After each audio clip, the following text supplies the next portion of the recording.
Es un honor tenerlos aquí hoy para la presentación de un libro que no solo es un testimonio poderoso, sino también un recordatorio de la importancia de la memoria y la verdad en nuestra historia reciente. Hoy nos reunimos para explorar México 1977, Testimonios de Tortura, de la valiente Victoria Mendoza.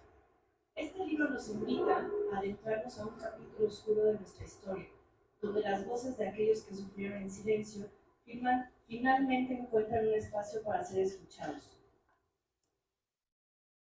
A través de los relatos conmovedores y desgarradores, Victoria nos ofrece una mirada profunda a las experiencias que quienes vivieron la brutalidad de la tortura en un contexto represivo y de violencia. La obra no solo documenta hechos, sino que también busca generar conciencia y reflexión sobre la importancia de la justicia y la dignidad humana, en un momento en que la memoria histórica es más crucial que nunca. México 1977 se convierte en un faro que ilumina las sombras del pasado y nos invita a no olvidar. Hoy tenemos la oportunidad de escuchar a Victoria Mendoza compartir un proceso de investigación y escritura, así como las motivaciones que la llevaron a dar voz a estas historias. También abriremos un espacio para preguntas y reflexiones, porque cada uno de nosotros tiene un papel en la construcción de una sociedad más justa y consciente. Les agradezco sinceramente su presencia y su interés en este tema tan relevante. Sin más, les doy la bienvenida a esta presentación. Para dar inicio a los comentarios en nuestro panel, Enrique Telles Pacheco, participante en el movimiento estudiantil de 1968, miembro de base de la Asociación Cívica Nacional Revolucionaria desde junio de 1968, militante y combatiente de la ACNR desde 1969, detenido con los Comandos Armados del Pueblo en septiembre de 1971, preso político en Lecumberri y Santa Marta Catitla durante 6 años, actualmente responsable del colectivo sobreviviente de la Guerra Sucia, Asociación Civil, es militante. Y tenemos el honor de tenerlo aquí. Él va a ser el primer comentarista del libro. Le comparto el micrófono. Gracias. Eso va a ser de volada porque ya me carrerearon. Ok. Y no sabía bien que tomara yo la figura y el micrófono, ¿no? Muy bien. México, 1977, Testimonios de Tortura. El libro de la compañera Victoria Mendoza Salgado lo voy a comentar sustentando en dos situaciones diferentes, pero íntimamente ligadas. Primera, yo también fui torturado por mi militancia en el movimiento armado socialista y pasé prisión durante 7 años, efectivamente, 3 en Lecumberri y 4 en la penitenciaría de Santa Marta Catitla. Aquí en la Ciudad de México, en la Ciudad de México, como preso político. Segunda, en mi calidad de representante responsable del colectivo Sobrevivientes de la Guerra Sucia Asociación Civil, donde están integrados mis compañeros combatientes guerrilleros que militaron en las diferentes organizaciones político-militares en el periodo donde se suscitó la ahora llamada Guerra Sucia. Hablo compañeros de la Liga Comunista, del FRAP, de Lucio, compañeros míos de Genaro, compañeros de Moreno, del Güero Medrano, etcétera, etcétera. ¿Sí? Bien. Este importante libro trata una de las manifestaciones de esa guerra que se produjeron en función de la política de contrainsurgencia que desarrolló el Estado mexicano en contra de todas y todos los que nos atrevimos a combatir a sus gobiernos, sobre todo priistas de esos tiempos. Esas manifestaciones de la represión no solo fueron la tortura sistemática, no, hubo otras graves, más graves, de las que los quehacer políticos se ocupan en estos tiempos. En primer lugar, el tema de nuestras compañeras y compañeros detenidos desaparecidos, de los que aún no sabemos nada en estos días. Se ha manejado la información de los vuelos de la muerte, lo habrán ustedes leído. Sí, compañeros personales míos están incluidos en esa lista. ¿Sí? Nos van a ser proporcionado inclusive una lista de 183 militantes, familiares y simpatizantes que fueron arrojados al mar por su relación con las guerrillas de Genaro y Lucio en la Sierra de Guerrero y otros militantes de organizaciones guerrilleras armadas y urbanas. Tenemos otra vertiente, la de los asesinados y ejecutados por las fuerzas represivas del Estado, y que en algunos casos fue posible recuperar sus restos mortales. Y así otras más que se desprenden de las ya comentadas, como es la situación de los huérfanos y familias que quedaron a la deriva en todos los aspectos. Pasando al libro de la compañera Victoria, me parece que trata una de las secuelas de esta contrainsurgencia y me parece que trata aspectos muy importantes en cuanto al daño causado a todas las víctimas de esa política de tortura criminal que se instrumentó, al margen de todas las consideraciones que legalmente se hacen en cuanto al trato a combatientes, ya sea en guerras o conflictos internacionales o locales, es decir, dentro de las fronteras de un país, tal como se dio en el nuestro.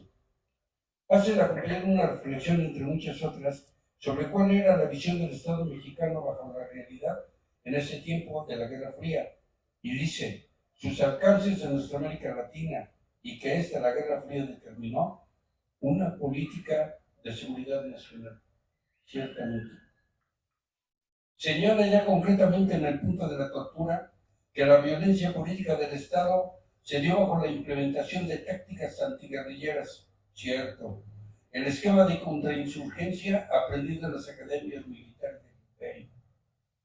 Bajo este concepto señala, por ejemplo, al escuadrón criminal conocido como Grupo Sangre en el estado de Guerrero, responsable de torturas, asesinatos y desapariciones en ese estado, directamente teniendo como objetivo a militantes, familiares y simpatizantes de la guerrilla de Lucio, y señala algo aberrante y fuera de todo concepto de raciocinio del ser humano. Se les hacía beber gasolina y les prendía fuego. Esa era la tortura, entre otras muchas a los que éramos sometidos. Desde luego no debemos olvidar mencionar a la pinche Brigada Blanca de la Dirección Federal de Seguridad. Muchos homicidios, muchas desapariciones de esos tipos. Nos habla de tres elementos fundamentales que definen la tortura según Rodney. Uno, debe tratarse de dolores o sufrimientos graves, ya sean físicos o psicológicos. Dos, deben infligirse a la persona con una intención deliberada. Y tres, deben ser infligidos porque es el Estado por funcionarios públicos. Esto se dio en esos tiempos. Menciono esto porque me he dado cuenta que mucha gente no conoce, nunca ha sido torturada, ni ha estado cerca de personas que sí lo fueron, y se les hace difícil entenderla y sobre todo saber que se aplica. Mucha gente no lo concibe. Algo que llama la atención es el capítulo Una mirada psicológica sobre las heridas de la guerra sucia. Señala las secuelas físicas y psicológicas de la tortura y su práctica como un acto intencional. Define la tortura psicológica y la física. Pone claro quién o quiénes aplican la tortura e identifica al ejército y cuerpos policíacos y otros como los ejecutores. Desde luego planteado eso en el contexto de lo que pasó en esos años de la guerra sucia. Los motivos del torturador, donde señala varias condiciones que aplican en los individuos de tortura, vale la pena en la lectura de la obra analizar estos puntos para explicar varias cosas. Los objetivos de la tortura es la continuidad del por qué y para qué se tortura. Desde luego, en nuestro caso, para sacar información sobre hechos, organizaciones, nombres, direcciones, todo lo que les lleva al torturador y a quien los emplea. Hace la compañera en su libro un análisis de los sitios de tortura y la forma de ejecutarla. En general, golpes, toques eléctricos, inmersiones en agua, bolsas de plástico en la cabeza, quemaduras, aparte de las psicológicas en esos momentos, con amenazas sobre la familia. Y también nos señala quién tortura. Y no hay definición más precisa que esta. Secuestrados, detenidos, perseguidos, encarcelados, sospechosos, simpatizantes, activistas familiares o amigos, cualquiera que sea de un entorno cercano de quien se intenta amedrentar o amenazar, asustar, silenciar, encontrar, detener o encarcelar. Las secuelas que dejan las sesiones de tortura en la víctima son variadas, son físicas y psicológicas. Es obvio que muchos de nosotros nos quedamos con ellas. Mírame, aquí estoy. Las secuelas que dejan las sesiones de tortura en la víctima son variadas, son físicas y psicológicas. Es obvio que muchos de nosotros nos quedamos con ellas. Quiero señalar en un pequeño párrafo de la obra que nos dice a quién sensibilizar sobre este tema y ahí va. Por tanto, debemos intentar sensibilizar a la población en general y sobre todo a quienes no saben o no creen que esto puede existir en esta época o en su propio país. Muchos de ustedes creen que eso lo ves en otros países y no es cierto. Hay una parte donde la autora nos expone la necesidad de apoyo psicológico a las víctimas e indica la terapia a seguir en estos casos, muy importante desde luego. Y al analizar esta necesidad, nos damos cuenta que la gran mayoría de nosotros nos quedamos con esas secuelas que todavía perviven. Todas las madres y padres nuestros, y esto ya es algo muy particular, es algo muy particular de lo que trata Victoria. Todas las madres y padres nuestros pasaron por esas condiciones de dolor, de tristeza, de impotencia, pero también de indignación. Los padres de los compas Mendoza Salgado no fueron excepción y lucharon y apoyaron sabiendo perfectamente la tristeza de la lucha de sus hijos. Los hermanos Mendoza Salgado y otras compañeras y compañeros que militaron junto al comandante Medrano en el Partido Proletario Unido de América hacen una exposición sobre esos días y no se quejan y lo toman como una parte de lo que un combatiente guerrillero tuvo que pasar dignamente como un aspecto más de la dura lucha por la revolución socialista en nuestro país. Bien por el libro que nos ocupa en este evento y estamos ciertos de que viene a atender una necesidad de esta secuela que es la tortura. Muchas gracias. Y felicidades. Muchas gracias. Y sin duda sí, la resiliencia yo creo que es una parte importante y fundamental para cada uno de ustedes que vivieron esos momentos tan desgarradores. Muchas gracias. Como segunda comentarista tenemos a la doctora Rosalba Jiménez Moreno.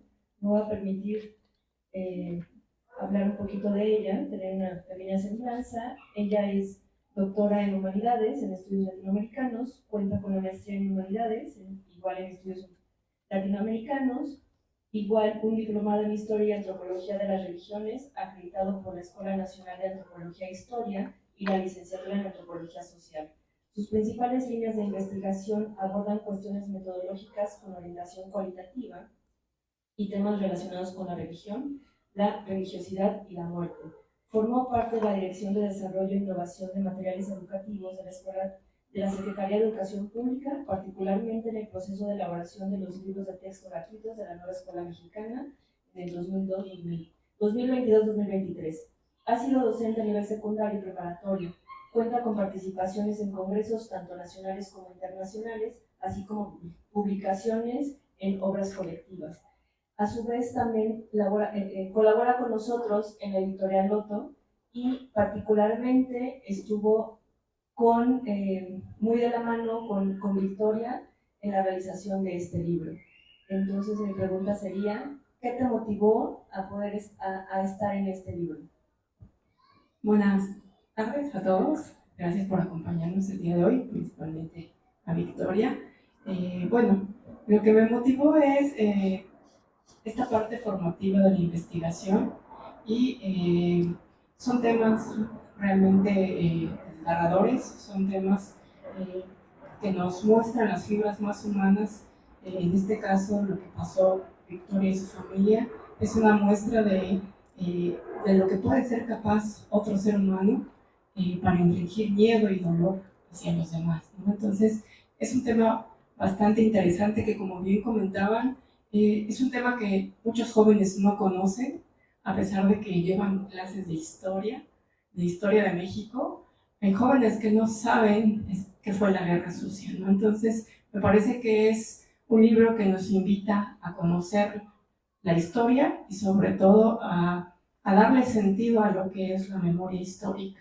Entonces, el libro de Victoria, voy a ser muy breve porque realmente queremos darle paso al estimado Mastuerzo, que es el que nos está acompañando el día de hoy, ¿no? Bueno, pues el libro de Victoria es una invitación, es una denuncia también sobre lo que sucedió con ella y su familia.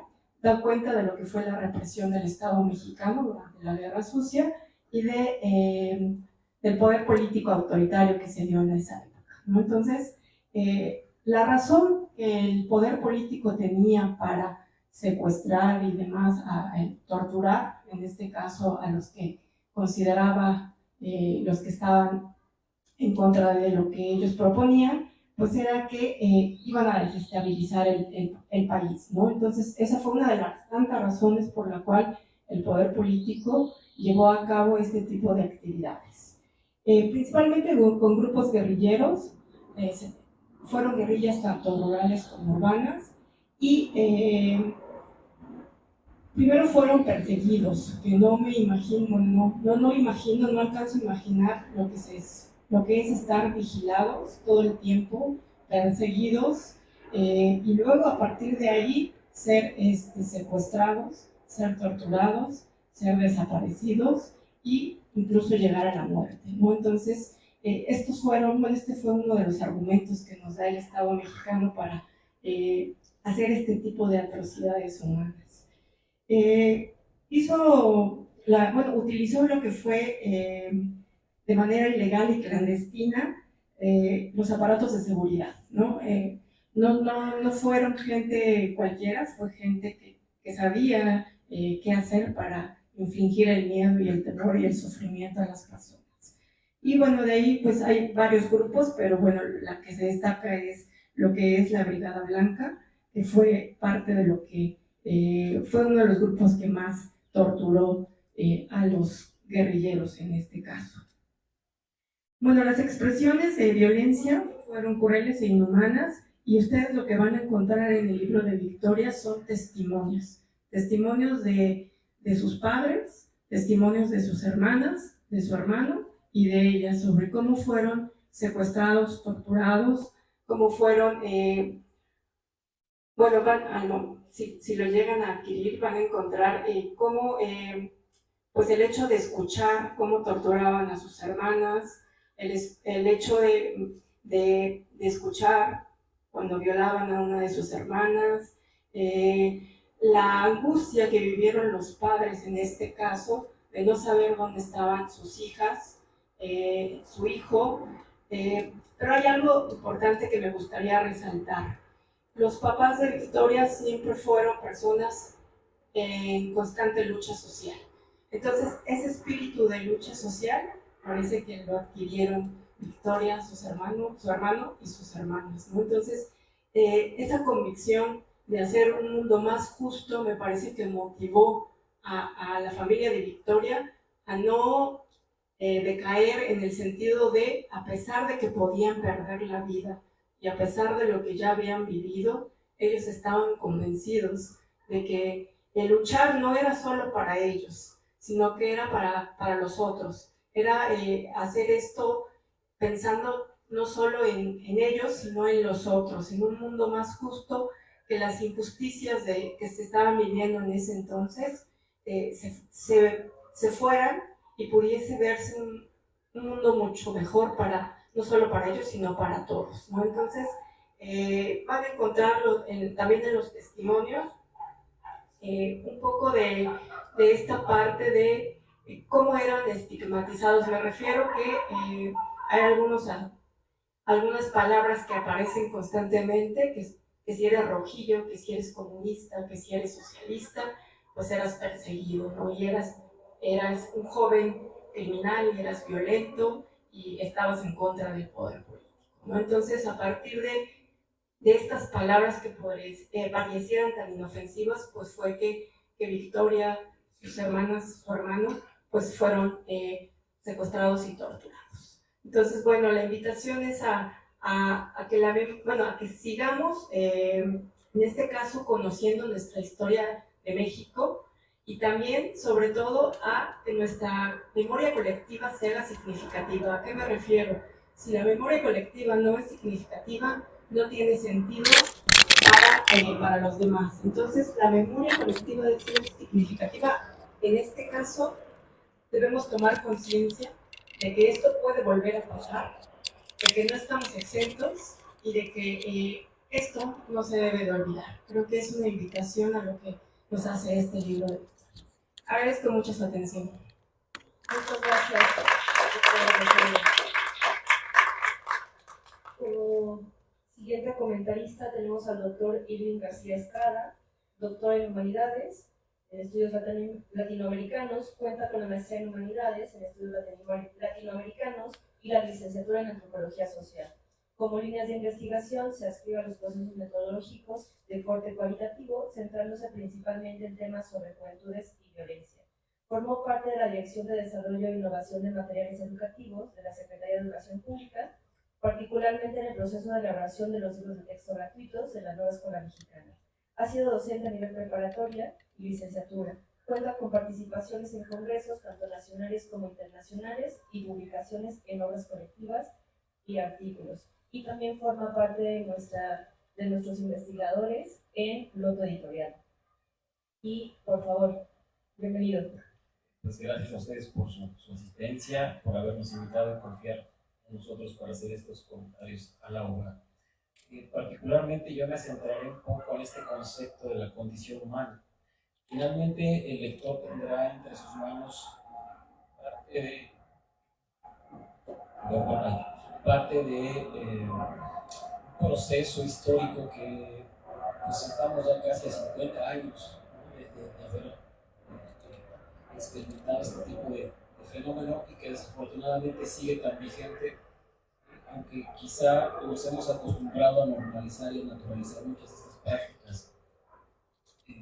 A mí lo que me llama la atención es cómo en esta idea de buscar la lucha social, de mejores condiciones de vida, pues para todos en general se volvió un problema para las cuestiones meramente políticas, y el hecho de ser perseguido, torturado, desaparecido por creer que un mundo mejor podía ser posible, es un llamado sobre todo a la juventud para entender que hoy día es relativamente normal acostumbrarnos y hablar de derechos humanos, pero estamos hablando, les digo, realmente no de hace mucho tiempo, cuando por una política de Estado, que ni siquiera es que por ahí un grupo pues, se metía, digamos, en la cabeza el acabar con un movimiento, sino que fue toda una política de Estado. Hoy día grandes teóricos, por ejemplo, de política, ¿no? Un ejercicio donde desde el gobierno, desde las más altas jefaturas, se diseña todo un mecanismo y estrategias incluso mediáticas para ocultar o para denunciar, y que desafortunadamente estos discursos de odio y de polarización pues siguen estando vigentes, ¿no? En esa época, pues como bien mencionaba ya mi compañera y el participante inicial, el pertenecer a una asociación vinculada a todo aquello que sonara como marxismo, como izquierda, como socialismo, pues era de hecho ya un motivo para que el gobierno pudiera actuar en contra de todo esto. Y desafortunadamente las ideologías pues siguen vigentes. Según les comento, desde el propio ejercicio de la reforma educativa, mucho del discurso se volvió a recuperar en estas choque de ideas, ¿no? No hemos aprendido a dialogar, no hemos aprendido, pues, como bien mencionaban ya mi compañera y el participante inicial, el pertenecer a una asociación vinculada a todo aquello que sonara como marxismo, como izquierda, como socialismo, pues era de hecho ya un motivo para que el gobierno pudiera actuar en contra de todo esto. Y desafortunadamente las ideologías pues siguen vigentes. Según les comento, desde el propio ejercicio de la reforma educativa, mucho del discurso se volvió a recuperar en estas choque de ideas, ¿no? No hemos aprendido a dialogar, no hemos aprendido a escuchar, no hemos aprendido a observar, sobre todo no hemos aprendido a empatizar o a simpatizar con el otro, con la otra. Y el texto sobre todo es una invitación a ello, a pesar de que los testimonios de las personas que vienen aquí incluidas, pues uno puede decir, bueno, ¿qué necesidad de seguir ahí, no? Si agradece que saliste con vida y dice, no, y a pesar de ello, o sea, daría mi vida por continuar por mis ideales. Creo que el mensaje es muy fuerte, es muy claro y es en estos tiempos de una obligada revisión. Y aquí yo haría un llamado incluso para la cuestión académica, me refiero a la universidad pública, que a veces también nos ha quedado a deber, ¿no? Esta parte de tener un mayor acercamiento con la sociedad, un mayor acercamiento con los contextos, porque a veces pareciera que la teoría se mueve hacia un lado y la realidad es de la sociedad va hacia otro.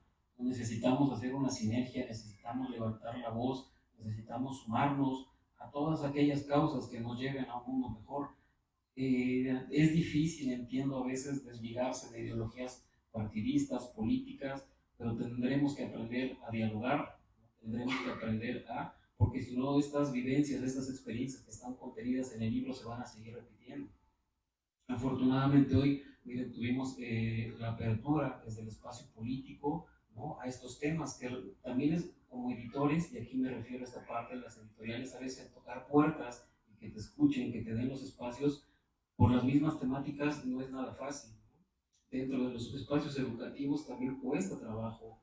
Y finalmente, insisto, no hemos aprendido a dialogar, a escuchar, a comprender y sobre todo a entender que a pesar de que seamos diferentes, podemos convivir racionalmente, razonablemente, humanamente. Entonces, aquí más bien la invitación es eso, o sea, es un testimonio. Afortunadamente tenemos con vida a las personas que pues, desafortunadamente vivieron este proceso, que podemos escucharlas en primera voz, ¿sí? Y para mí eso se me hace muy valioso, porque finalmente están ahí ya en un momento de la historia y será seguramente a la posterioridad pues un momento de nuestra negra historia política, social, cultural de México. Y pues aquí los tenemos, están presentes Raúl, Victoria, el señor Telles, el propio Francisco Barrios, que de una u otra manera también se ha visto involucrado en estos procesos, ¿no? Y que finalmente son parte ya de la historia social, cultural, política, incluso, ¿por qué no?, ideológica de este país, por luchar por un mundo más justo, por una sociedad más igualitaria. Pues que finalmente cada uno desde su trinchera tratamos de aportar, y pues bienvenidas sean las ideas, bienvenidos sean los debates, los desencuentros, y el texto está aquí, pues justo para eso, ¿no? Para dialogarlo, para escucharlo, para criticarlo, para cuestionarlo, pero que no se quede esto en el olvido. Y una vez más, fue el Estado y seguimos en pie de lucha. Muchas gracias.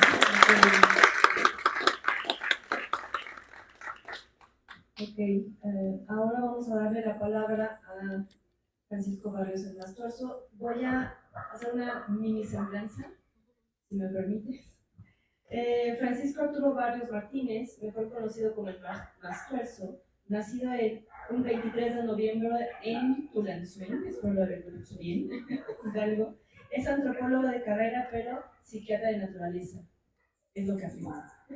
Emigra a la Ciudad de México en 1971, donde estudia el nivel medio superior, y de 1976 a 1984 forma parte del grupo Los Nacos, surgido como brigada cultural del Consejo Nacional de Huelga del Movimiento Estudiantil de 1968, agrupación con la que realza materiales discográficos como Los Nacos y La Lengua, entre otros. Además, participa en diversas giras, festivales y encuentros de canción y teatro en países de Europa, así como Estados Unidos, Cuba y por supuesto México, entre otros. Paralelamente en este proyecto, en 1983, junto con Armando Vega Gil y Sergio Arau, forma una de las bandas más representativas del rock mexicano, Botellita de Jerez, que graba discos como Charrock, Enroll y Naco es Chido, solo para mencionar algunos. En 1996, como una necesidad de expresión individual, lanza su primera producción como solista titulada Prohibido, bajo el sello discográfico BMG Culebra, que mezcla canciones con temáticas de amor, protesta, humor y sátira. 5 años más tarde, el Mastuerzo saca un segundo disco, Podrido, acompañado por la banda Gracias. Y la participación de su hija Valentina Barrios, mientras que en 2008 lanza tributo a la otra canción popular mexicana, homenaje a los que dedica la creación de la canción y el quehacer artístico. Ya casi. En 2010 escribe el prólogo del libro La Ventana y el Umbral de Armando Vega Gil, para que también realice una canción prólogo titulada con el mismo nombre, con la que comienza un nuevo proyecto creativo, Las Hijas del Maíz. o los hijos del maíz. En 2015, la Sociedad de Autores y Compositores de México le entrega el reconocimiento Trayectoria 25 y más. El Mastuerzo, quien comparte orgulloso haber sido criado por Ángela, su hermana de origen ñañú, que falleciera a los 110 años de edad, participa en numerosos trabajos como compositor, músico, intérprete, productor musical y simpatizante de movimientos sociales. El estilo de Barrios implica el activismo social, comparable a Rodrigo o Bob Dylan. Debido a este mismo activismo en causas sociales y acercamiento contracultural, es cercano al género de canción de protesta y trova. Bienvenido, ahora sí te doy la palabra. Muchas gracias. Muchas gracias. Muchas palabras demasiadas.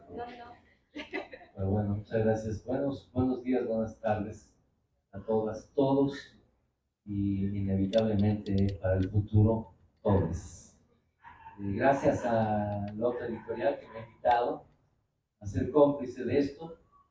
Yo hice algunas notas, que leí el libro, Victoria, ¿no? Y bueno, me pareció importante, como ya se ha dicho, poder documentar, testimoniar, etcétera, sobre el tema. Recuperar la memoria, digamos, ¿no? La experiencia individual, el ser y el existir, ¿no? Transformada en algún momento en una memoria colectiva, para la experiencia colectiva. Básicamente se ha dicho todo, el contexto social, etcétera, y algunas anotaciones que creo que quiero destacar. En primer lugar, me parece importante el esfuerzo editorial, es decir, el esfuerzo de la escritora de convertir un texto en una especie de terapia psicológica. Yo creo que uno de los aspectos para mí más importantes de este texto, más allá de hacer un panorama general sobre el tema, sobre la historia, los movimientos sociales, particularmente los movimientos guerrilleros, en el contexto de esta famosa guerra sucia, que me parece también muy interesante el poderla darle otro nombre, guerra de exterminio, que ni siquiera fue una guerra.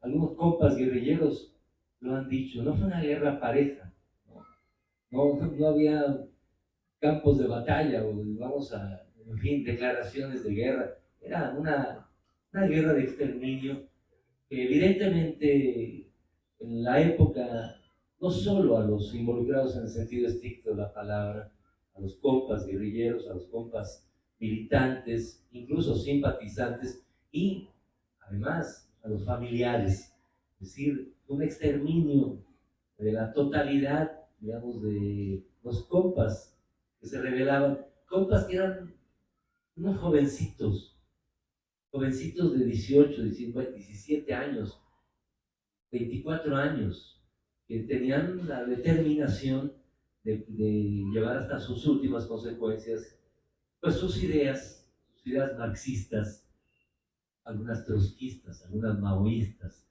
algunas leninistas, y de pronto fueron apareciendo por ahí algunas un poco más marxistas, lenonistas, que creímos en la cultura, en el arte, como una forma también de lucha. Estos 60, 70, en los años 60, 70, bueno, esa idea global del primer mundo, de un segundo mundo, un tercer mundo, ¿no? En donde un montón de esos jóvenes que se aventaron a declararle la guerra nada más y nada menos que al Estado mexicano. Distintos grupos, distintos colectivos que básicamente, como el carácter del que surgen es básicamente cultural, como el caso del colectivo que formaron cuando chavos, ¿no? Para asomarse a esta guerra, al contexto real, en el fondo, de lo que siempre ha estado ahí y sigue presente, aún con la 4T, la lucha de clases, la inevitable hasta el momento lucha de clases.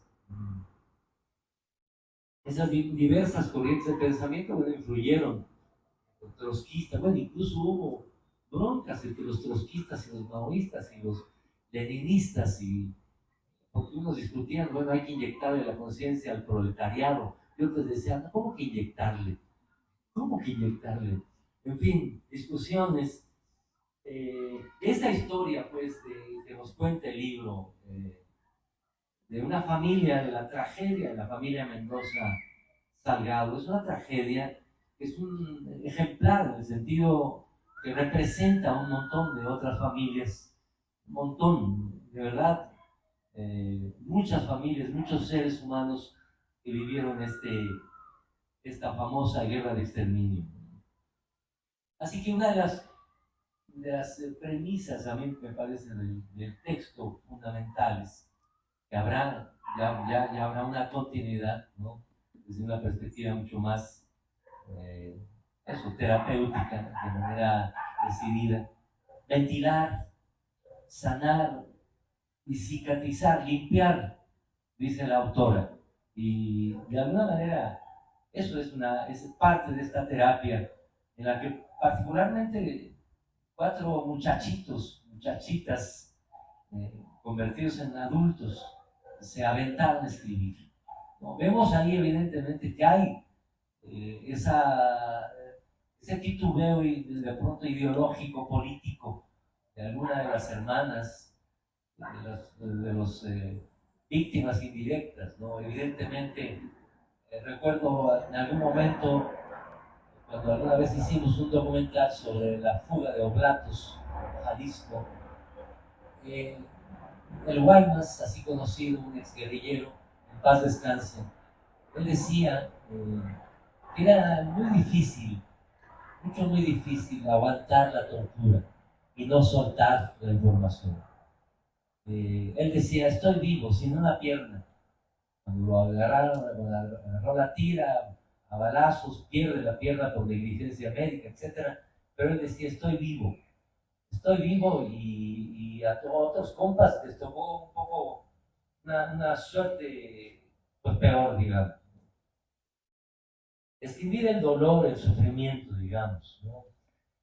Y algo, a mí me parece que aparece por ahí, por distintos momentos de los propios testimonios, la presencia del arte y la cultura en los compas, el apelar a la cultura y al arte. Efectivamente, por ahí aparece algún comentario que en realidad a los muchachitos, porque los muchachitos, aquellos y muchachitas que se levantaron en armas, eran unos chingones, eran sumamente estudiosos, eran brillantes. De hecho, en algún comentario en donde el asesino, el cerdo Nazar Haro, comenta eso, ¿no? Comenta que habría que ir con los más inteligentes. De hecho, hay testimonios por ahí en donde va a las universidades a buscar a los más inteligentes y justo dan con las fichas, es decir, con las posibles fichas de compitas, chavitas, que se levantaron en armas, ¿no? Es el caso de un montón de camaradas en esos años perseguidos, ¿no? Asesinados desde esa categoría de la ejecución extrajudicial y por supuesto la desaparición forzada de un montón. Justo antier, bueno, el día viernes hubo justo la presentación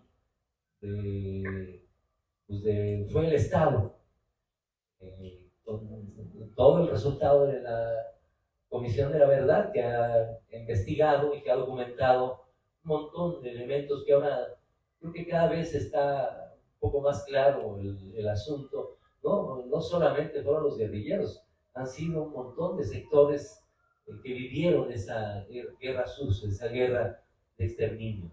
Así que el hecho para mí que destaco, terapia, una forma de terapiarnos, escribir nuestra experiencia, y de otra, algo tan importante que justo la madre de estos hermanas Mendoza, pues justo narran de cómo justo el maestro obispo Sergio Méndez Arceo imposibilita, ¿no? El que se dé una misa donde hay un concierto, el maestro Óscar Chávez, de paz descanse, y el maestro Pablo Milanés, es donde justo se ventilan y de alguna manera hay un punto de encuentro para la socialización, es decir, para la divulgación de la historia, de esta historia de estos 4 hermanos, y que de alguna manera, gracias a la mamá y al papá, como tantos otras mamases y papases que vivieron esta guerra, que denunciaron, que buscaron a sus hijos durante toda su vida, incluso murieron sin saber dónde estuvieron sus hijos. Nos estamos refiriendo a esa guerra, ¿no? A esa guerra de exterminio, y precisamente a presos y desaparecidos, ¿no? Ejecutados extrajudicialmente, presos políticos, individuos políticos, ¿no? Cada vez más es claro, ¿no? Porque después de toda esta famosa guerra sucia de exterminio, bueno, fue sustituida, ¿no? La que ahora está en la guerra del narco, probablemente desde Calderón para acá un poquito más, prácticamente como si fuese el brazo armado de la derecha. Esta puede parecer una especie de teoría banquetera, lo es, una teoría banquetera, ¿no? Pero ha habido una sustitución. Los presos políticos ahora, los desaparecidos políticos, ¿no? Tal parece que no lo son, en la medida que no necesariamente son disidencias políticas o enfrentamientos políticos, sino simplemente el orden común que se convierte, por supuesto, porque finalmente todos los presos, los desaparecidos, adquieren un orden, digamos, político. Sin embargo, hablamos de esos, de los políticos que realmente la estaban declarando la guerra al Estado mexicano. Yo quisiera terminar esto que estoy diciendo con 2 pequeñas canciones que he construido con la experiencia particularmente de mi cercanía con Alicia de los Ríos Merino, madre de mis 2 hijos, hija de 2 excombatientes, es decir, ya una desaparecida, otro asesinado por el Estado mexicano, de la Liga Comunista 23 de septiembre. Así como va. Ahí más o menos se escucha, ¿verdad?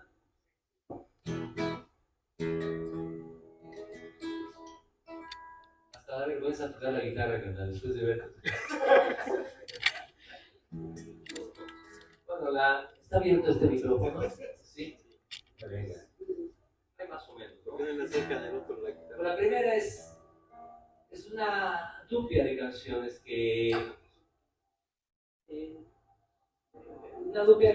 que básicamente refieren a Alicia de los Ríos y a Enrique Pérez Mora, en Tenebras. Simplemente fueron camaradas que sonaban por ahí.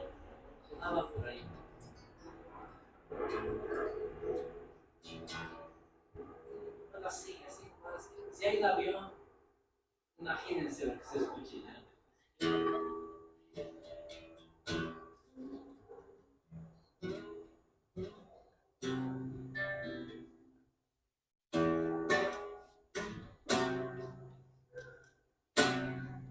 Alicia tiene un corazón que no es rincón, es una puerta. Alicia es una acción, es un corrido que ella interpretan, es una rola de los kids en la vía del tren, en la chamaca rebelde, una cita, una balacera.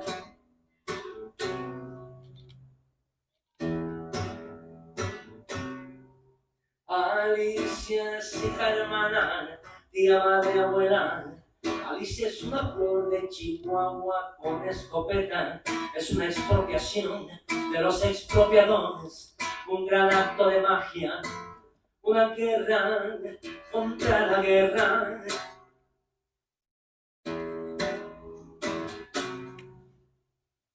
Alicia tiene una razón, una esperanza que no espera, un manifiesto encabronado, una sonrisa, una sorpresa, es una fuga. El gran concierto de Oblatos, una fiesta. Alicia desapareció. Alicia es una liga, es un encuentro, es una historia tallada en madera, una película sin terminar. Alicia no es una santa, es una revolucionaria, es una flecha. La, la, la, la, la, la, la, la, la, la, la. Alicia tiene un corazón que no es rincón, es una puerta. Alicia es una acción, es un corrido que ella interpreta, es una rola de los kiwis en la vía del tren, en la chamaca rebelde, una cita, una balacera. La la la la la la la la la. Alicia, tú eres yo soy y te nombro, amor de mi vida, amor de mi vida.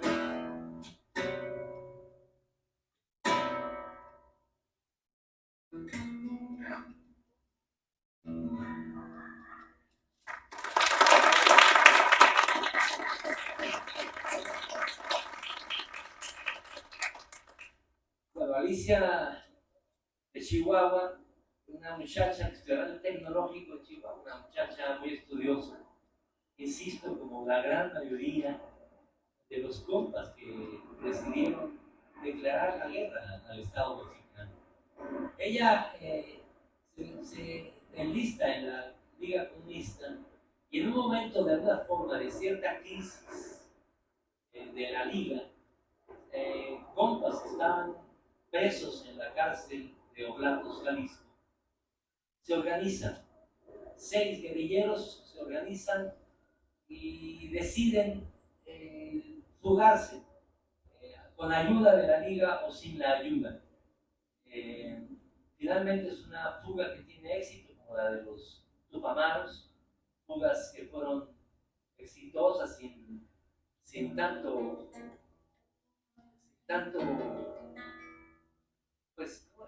circo. Y el Tenebras, bueno, muere más adelante, justo en la fuga de Oblatos, es en enero, 22 de enero de 1976. Y el Tenebras se enfrenta con Max Toledo, Culiacán, ese mismo año, 76. Bueno, muere ahí enfrentándose a Max Toledo, también se lo lleva entre las patas, como se dice. Y esta es la historia de la fuga de Oblatos. Y dice, es el corrido de Enrique Pérez Mora, el Tenebras o la fuga de Oblatos. Y dice más o menos así.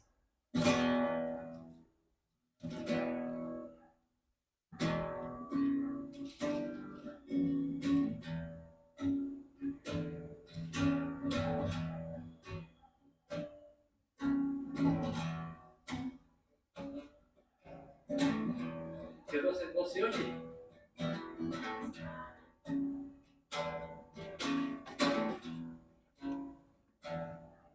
Enrique Pérez Mora, Tenebras, ya sé que estás ahí, que estás herido. Max Toledo guaguareaba amenazando a su presa, un correveidil y un gargajo. 6 guerrilleros antitipito andantes se habían fugado enteritos del rastro del penal de Oblatos. Hay vocalismos que dice así, sin temor a este peninsula. Tenebra le dijo a sus compas, camaradas comunistas, los muchachos de la 23. Si no nos ayudan de afuera, Flaco, Loco, Guaymas, Michel Villela, de todas maneras nos vamos. La cárcel es tumba de cobardes, cuna de revolucionarios. Todo duró unos minutos o tres. Eran 6 adentro y 6 afuera. Muchachos de la 23.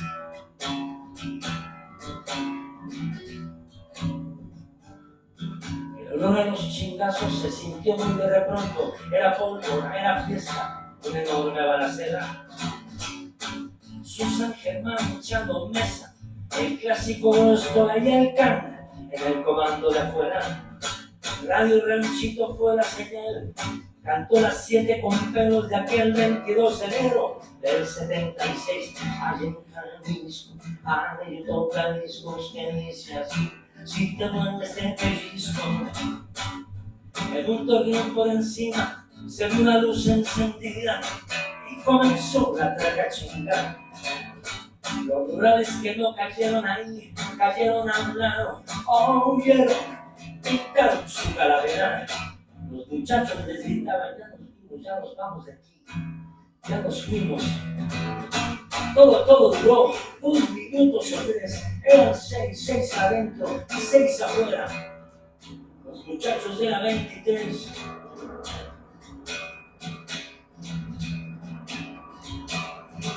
Enrique Pérez Mona, tenebras, ya sé que estás ahí, que estás herido.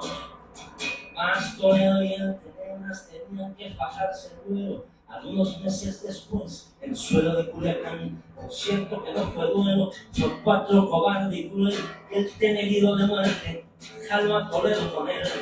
María Mora trajo y fue y trajo a su hijo Enrique, hasta mero San Andrés. Los vikingos y las feras, allí en su barrio, lo despidieron en silencio. El mismo año 76, un solo corazón de pie con alas, de los muchachos de la 23. Hay en Jalisco, hay en tocadiscos que dice así, si te mueves de pellizco, si no te mueves de pellizco, yo te pellizco.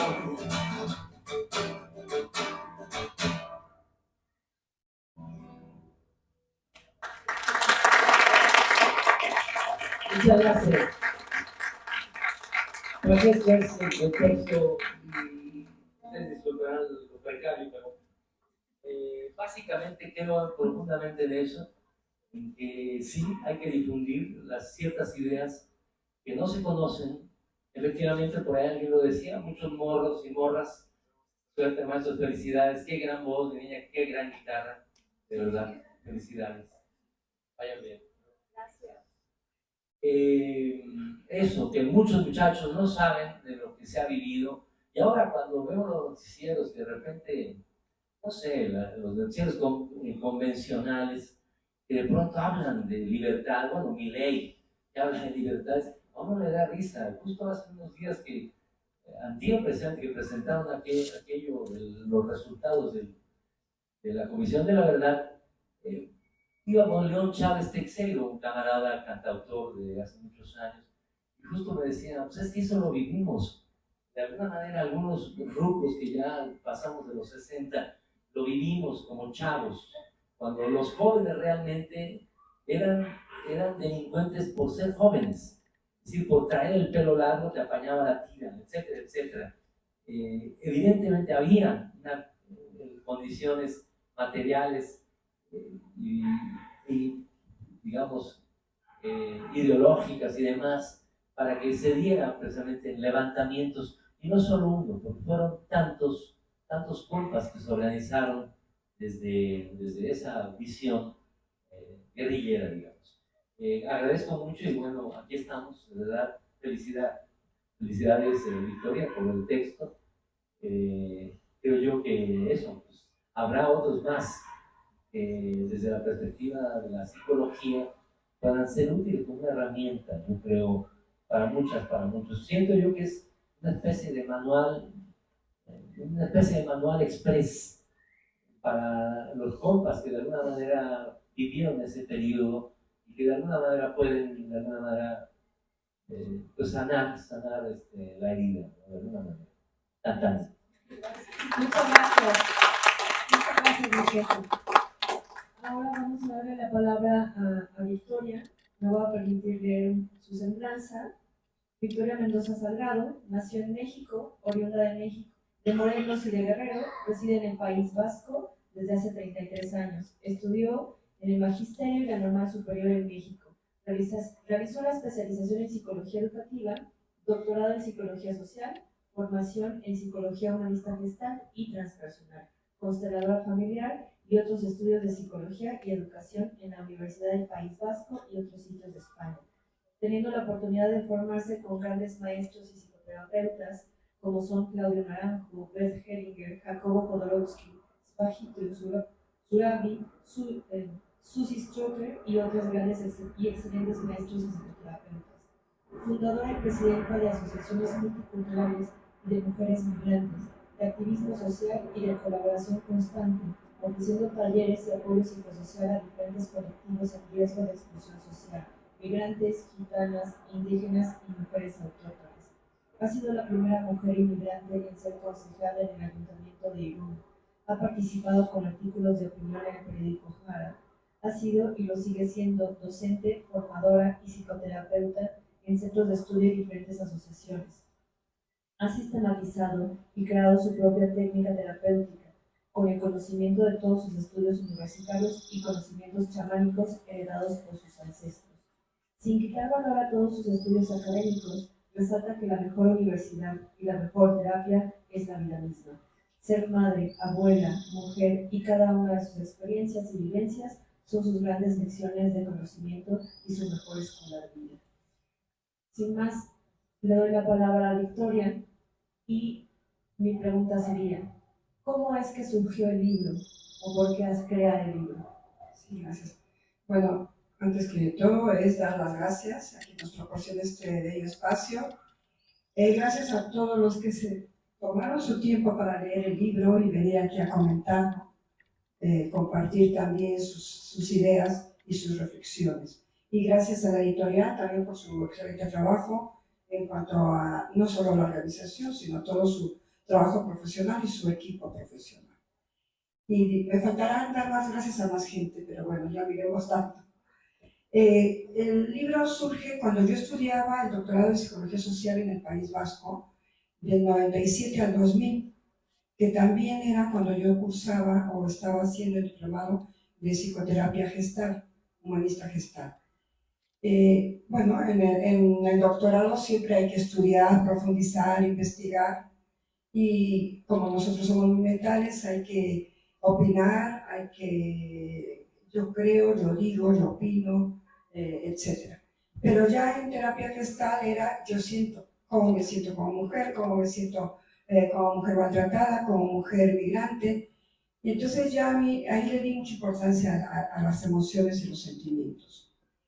En el doctorado, en una de las clases era estrés postraumático y nos hicieron elaboráramos un trabajo sobre cualquier situación de estrés postraumático, de alguna pues hecho de conflicto social o político. Yo quise hacer lo propio, quise hacer lo mío. Y al hacerlo, al elaborarlo, me di cuenta que fue muy interesante, muy importante y muy sanador. Entonces ahí es donde se me ocurrió hacer el libro, ofreciéndole a mis hermanos un espacio terapéutico donde escribieran sus recuerdos, su testimonio, incluso compartieran sus secuelas. Para mí eso era importante. Después esto fue un poco mejorando en cuanto a que también compañeros del partido quisieron participar, quisieron dar su testimonio y esto ha enriquecido más el libro. Entonces, bueno, esa fue en sí el de cómo surgió la idea del libro. Muchas gracias.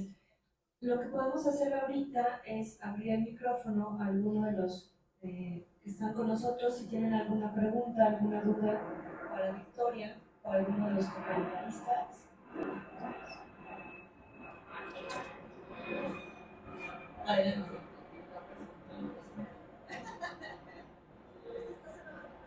Más que una pregunta.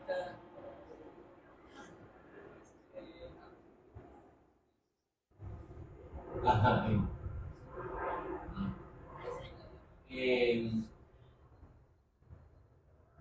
Bueno, me pareció muy importante que estuviera documentado un poco la historia del Partido Proletario Unido de América, que debo decir que yo no sabía, sabía del Güero Medrano, es decir, de la comuna en Rubén Jaramillo, como un hecho muy importante, trascendente, y eso, siento yo en lo personal que me faltaría un poco más de documentación sobre, en particular, el movimiento que encabezó el Güero Medrano, por ejemplo, a propósito del Partido Proletario Unido de América. En cuanto a resumir aquí algo, o en cuanto a escribir otro libro, en cuanto a... Bueno, eso. Todo eso. No tienes. Yo no sé si tú quieres comentar sobre eso. Sí, Venga, brevemente, para que lo veamos pronto. Él es mi hermano y él sobre todo estuvo muy presente con el Güero Medrano en la lucha. Buenas tardes. Yo no sé mucho de brevedades, pero voy a tratar de inscribirme a las limitantes que ahora nos imponen. Bueno, la lucha del Güero Medrano fue asociada, tuvimos relación con gente de Genaro Vázquez, de Lucio Cabañas. En Jojutla, por ejemplo, teníamos 2 heridos de Lucio, los estaba atendiendo uno de nuestros doctores y un delator. Y ahí cayeron 2 compañeros y ahí asesinaron a los muchachos de Lucio Cabañas. El Güero ya había tenido relación con Lucio y con la CNR. Discrepaba en algunas cosas con muchos guerrillas porque eran un poco focales. Ellos pensaban que tenían que surgir en un lugar y empezar a extenderse, lo cual es válido y es bueno y es importante. Pero el Güero pensaba que teníamos que trabajar en distintos lugares del país, formar cuadros políticos, militares, culturales, de todo, con la intención de que pudiéramos después unirnos con la mayoría o con todos los grupos guerrilleros existentes y una vez unidos pudiéramos acordar acciones más fuertes. No pretendíamos en un momento dado presentar combate, pretendíamos crear bases populares con gente capaz, sensible, políticamente formada y militarmente formada, porque la idea es que un día nos pondríamos de acuerdo y diríamos: hoy empieza la revolución en todas las partes del país, en que tenemos cuadros formados y grupos ya entrenados. Eso no se dio. No se dio tampoco el amplio crecimiento focal. Bueno, fracasamos en pocas palabras, nos aplastaron. Y como lo dijiste, no fue una guerra sucia. Eso lo inventó uno de los policías más connotados del sistema burgués mexicano. Nosotros sabemos que eso fue una guerra de exterminio y exterminaron las guerrillas, ¿sí? Estamos en deuda los compañeros de Florencio Mederos y estamos escribiendo y queremos hacer un libro colectivo tratando de dar a conocer qué fue esto, ¿sí? De antemano les dije: fracasamos, sí, sí, pero nos estamos enfrentando no solo al Estado represor y toda su dinámica de infiltración que tenía en todas partes, en universidades, sindicatos, hospitales, en todas partes, ¿sí? Tenía infiltrados, mucho más en las guerrillas. Que no los pudimos detectar a tiempo, pues así fue. Que cuando los detectamos, pues hasta ahí llegaron ellos, así fue también. Porque ya no podían seguir fingiendo ser compañeros, ¿sí? Sino delatores, traidores, y que estaban ahí para eso. Bien, creo que algo importante de las guerrillas es que lo que a mí más me duele es que no pudimos unificarnos. Yo estuve en una reunión con 6 grupos guerrilleros aquí en México, en una colonia muy apartada. Todos planteaban ser los dirigentes de la lucha proletaria, ser los nuevos Hidalgos o los nuevos Guevaras o los nuevos Lenin. Y luego nosotros sabemos que eso no era así. Y total, y que fueran sus planteamientos políticos los que dieran línea a todos los grupos guerrilleros. Y decíamos, no, nos vamos a constituir para hacer una guerrilla fuerte, unificada, ¿sí? Poderosa. Esa reunión acabó en otro fracaso. La última vez que yo hablé, pues le dije, es una lástima esto que ocurrió, pero tengo la esperanza de que pudiera darse en un futuro. Sin embargo, en las posiciones que se manifestaron aquí, todos quieren ser cabezas de león y vamos a acabar, cuando mucho, en colas de ratón, y así acabamos, aplastados, ¿sí? Derrotados.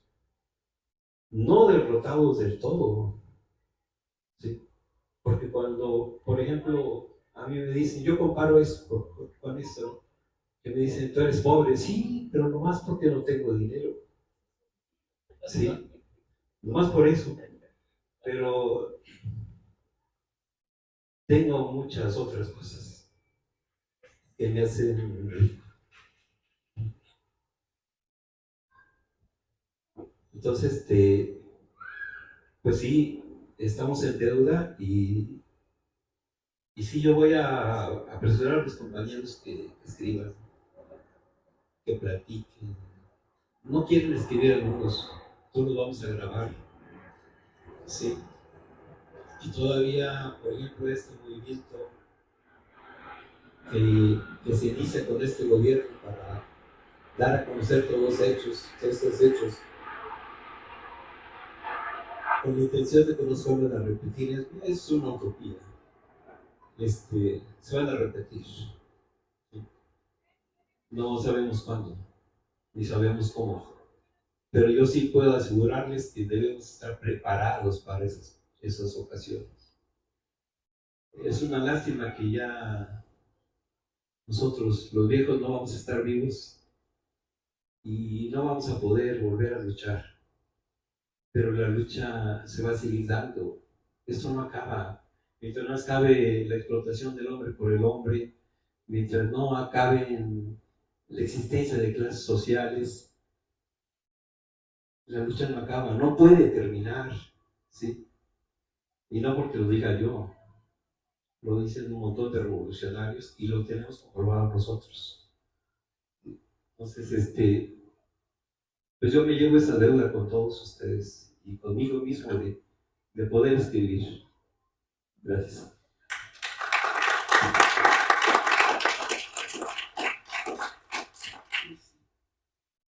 Bien. A ver, yo no es mucho lo que tengo que decir, es muy concreto. Sí, gracias. Gracias. Quiero leer algunos de los objetivos del colectivo de sobrevivientes de la tortura. Esto lo mandé para un foro que organizaron y fue mi participación y quise incluirla aquí. Dentro de los objetivos del colectivo es dar a conocer no solo el contexto social y político que vivimos en aquella época, sino también quienes lideraban algunos movimientos, nuestros objetivos, los estatutos de partido, nuestra reivindicación social y política. Dejar testimonio de que en México existió la represión política, el acoso y persecución policial, secuestro, diferentes tipos de tortura física y psicológica, violación, toques eléctricos, obligar a presenciar y escuchar tormentos ocasionados por la tortura de hermanos, familiares, camaradas, amigos, etc. Así como condenas y encierros clandestinos, presos políticos en cárceles y el campo militar número 1, casas y campos de tortura, la mayoría ejecutadas por la Brigada Blanca. Reconocer, reprochar la impunidad total ante estos hechos. No hubo culpables. No se buscaron responsables, no se responsabilizó a nadie. Simplemente era como cientos de estudiantes, campesinos, trabajadores, maestros, intelectuales, artistas, escritores y cualquier simpatizante que de una u otra manera ha sido víctima no hubiese existido. Es como que durante décadas se negaron los hechos. No existimos, no existió la tortura, no existieron culpables ni responsables. Hoy vemos la oportunidad de que esa parte de la historia no se borre y se conozcan nombres, apellidos y cargos y responsabilidades, y responsables, de los hechos. Hablar en nombre de los que no pueden ya hablar porque fueron sometidos a torturas, esto es uno de los objetivos más importantes. Nuestro dolor que sufrimos, o sea, todo lo que sufrimos, no debe quedar en el victimismo ni en la queja, sino que hay que socializarlo. Hay que hablar en nombre de los que ya no pueden hablar. Hablar en nombre de los que no pueden ya hablar porque fueron sometidos a torturas, para posteriormente asesinarlos metiendo sus cuerpos en hornos crematorios, tirando sus cuerpos desde un helicóptero atados a piedras y cadenas para que desaparecieran en el fondo del mar, o bien tirando sus cuerpos en el Pozo Meléndez, entre Tasco y Iguala, Guerrero, según nos enterábamos poco a poco, además de casas de tortura situadas en diferentes partes de la capital y otros estados, incluida la Posada del Sol, donde además de asesinar estudiantes, Arturo Durazo Moreno, conocido como el Negro Durazo, practicaba rituales de tortura a muchos jóvenes de aquel entonces. Se ponían de moda las sectas satánicas, con nosotros los jóvenes. Tener el reconocimiento de lucha y reivindicación revolucionaria con objetivos claros y precisos. No fuimos jóvenes delincuentes y alborotadores como se nos señaló en aquel entonces. Éramos jóvenes estudiantes, intelectuales y artistas, con sueños revolucionarios, implicados en un proceso de lucha social y política. Tener espacios para compartir nuestra experiencia y nuestra historia. Registrar testimonios para conocimiento, análisis y uso de prevención de más violencia, como fin principal de erradicar tortura y cualquier tipo de represión política, policial, militar. Tener apoyos sociosanitarios, médicos, psicológicos, a todas las secuelas psicológicas y físicas de quienes fuimos víctimas directa e indirectamente. Hay muchos compañeros que ya se están muriendo con muchas enfermedades sin ningún tipo de apoyo en sus problemas de salud. Reparación del daño, imposible borrar muerte y tortura, imposible revivir a nuestros compañeros desaparecidos, pero sí reparar el daño físico y moral a sus familiares, y no solamente con un perdón o una disculpa, sino con el reconocimiento de víctimas y el señalamiento de autores y responsables de estos hechos, además de apoyos económicos para que no sigan viviendo sus enfermedades y muertes dentro de la total miseria y precariedad. Demanda colectiva ante la ONU, para mí eso me parece muy importante y ojalá podamos realizarlo. Somos muchos los que aún podemos dar fe y demostrar lo ocurrido, muchos testigos directos e indirectos, muchas víctimas, quienes podemos hablar y firmar en primera persona. Este objetivo es importante dentro de nuestra historia. Que todo lo investigado no quede en el olvido ni sea solamente ocasional, sino que se aprovechen todos los testimonios, se escriba sobre ello y se dé a conocer a las nuevas y futuras generaciones, que nuestros hijos y nietos y quienes les sigan conozcan no solo los episodios de secuestro, cárcel y tortura, sino de todos nuestros sueños revolucionarios, nuestro trabajo, nuestro compromiso y nuestra reivindicación por la que fuimos detenidos y asesinados. Garantías de que no vamos a tener ningún tipo de represión política, policial o militar por dar nuestros propios testimonios. Queremos la seguridad propia y de nuestras familias.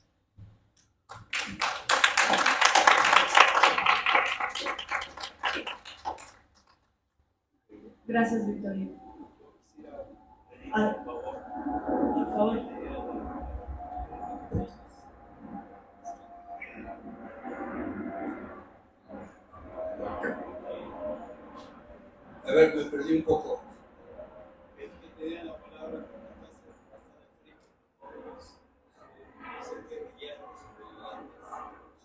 Que cómo va. Un comentario. En días pasados tuvimos una reunión en Gobernación en la cual asististe, sí, junto con otros compañeros más.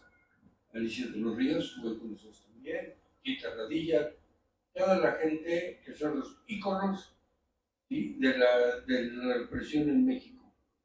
Sí, asesinatos de sus padres, desaparición. ¿Sí? Y ahí tuve la oportunidad de participar, yo participé, pues, nos permitieron tomar la palabra. Pero la verdad es que la costa de la jodida, tanto que yo opté, sabiendo que era la última reunión que íbamos a tener, y en mi calidad de responsable del colectivo de sobrevivientes de la Guerra Sucia, opté por ponerme duro, inclusive un poquito hice de lado la política, aunque me justifiqué con ellos, pero la verdad es que los mandé al diablo. El subsecretario de Gobernación te pide sus cositas, ¿sí? Y entre ellas que había compañeros, lo cual es cierto eso, que me han dicho, mándalos a la chingada, ¿no? Entonces dije, tengo compañeros que me dijeron que viniera yo a mandarte a la chingada, Lo escuchaste, ¿no? Pero no lo voy a hacer porque nosotros los excombatientes guerrilleros somos políticos. Y yo tengo la obligación de dialogar contigo, de negociar contigo, ¿sí? Cuando quieras, porque tiene 3 meses que en estas mismas instalaciones aquí de Gobernación, aquí en Bucareli, me dijiste a ti, no, pues vamos a hablar, ya. Estoy esperando todavía, cabrón. Sí, bueno. La cosa está de la patada. Ya te platicas ahorita que llegaste, que me buscó el subsecretario ahí mismo, cuando salí, y de ellos vamos a platicar tú y yo, y que nos vemos, que invito a desayunar el lunes a las 10. ¿Sí? Obviamente eso no lo hago yo solo, yo reporté inmediatamente a mis compañeros, a David Chili entre ellos, ¿sí? Precisamente porque no se voy a empezar a una mala interpretación, ¿no? Este cabrón está negociando, ¿no? Entonces aquí la cuestión es que mañana tengo una cita, ya te habló Camilo Vicente, y ya me puso unos mensajes, que ya vi los 2 compañeros más, ¿sí? El material que le voy a presentar, lo que les vamos a presentar, pues ya está preparado, ya lo traigo aquí, entonces que imprimamos, ¿sí? Y pongamos una carpeta y se la voy a entregar, sabiendo precisamente que estos cabrones tienen mes y medio de vida burocrática todavía y nada más. ¿Sí? Yo se lo dije ahí mismo, digo tú, me parece que por ahí andas nominado para irte a la UIF en lugar de Pablo Gómez. ¿Sí? Y sí, por ahí ya escuché el rum y parece que por ahí va. Además es el campo del subsecretario. Esto. Bueno, entonces, yo creo que la cosa está muy mal. La Comisión de la Verdad no funcionó. Los integrantes trabajaron, yo reconozco el trabajo de Abel, de David, de Carlos, ¿sí?, de Eugenia, hay que reconocerlo, pero siempre estuvo plagado de obstáculos, empezando por el ejército, ¿sí?, que localizaban un documento de 7 páginas, decían, a ver, dámelo así para enlistarlo y dártelo, ¿sí?, a la comisión. Y cuando iban por él eran 3 páginas, nada más, y todas tachoneadas, precisamente ocultando la información precisa y debida para poder llegar a la verdad. ¿Sí? ¿Qué es lo que nosotros queremos? Nosotros tenemos varias demandas a partir de las secuelas de esa llamada guerra sucia.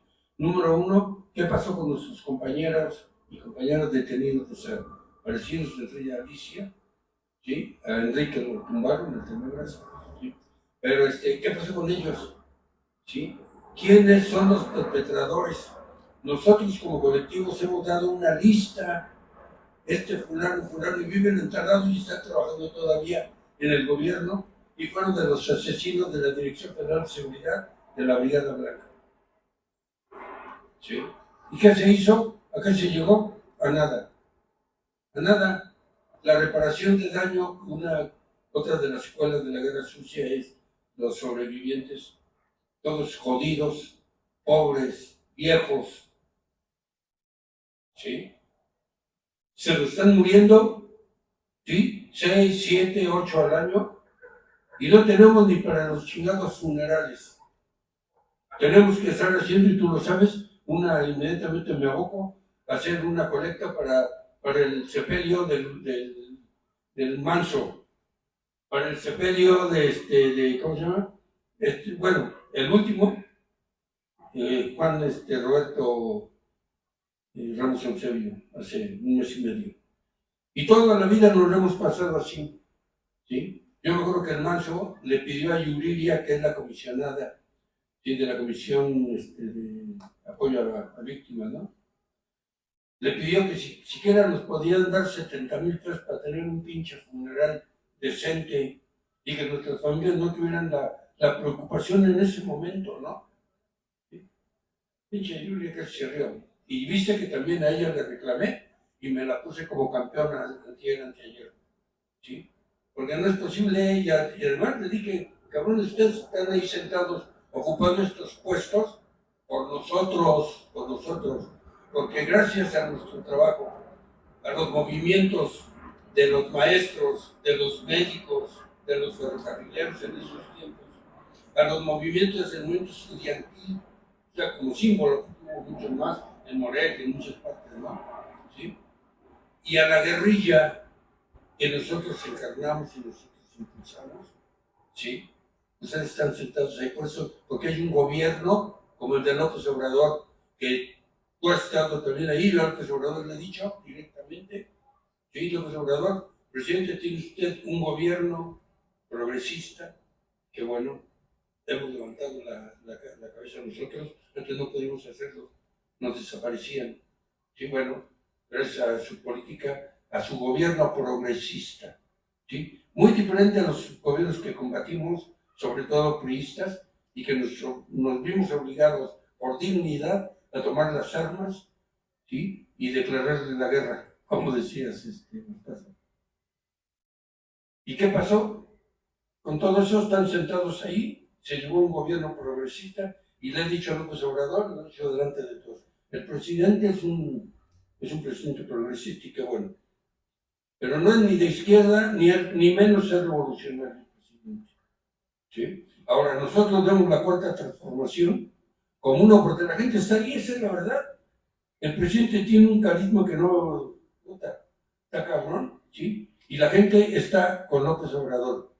Y López Obrador dice, hay que profundizar la cuarta transformación. No, ni madres, hay que radicalizarla.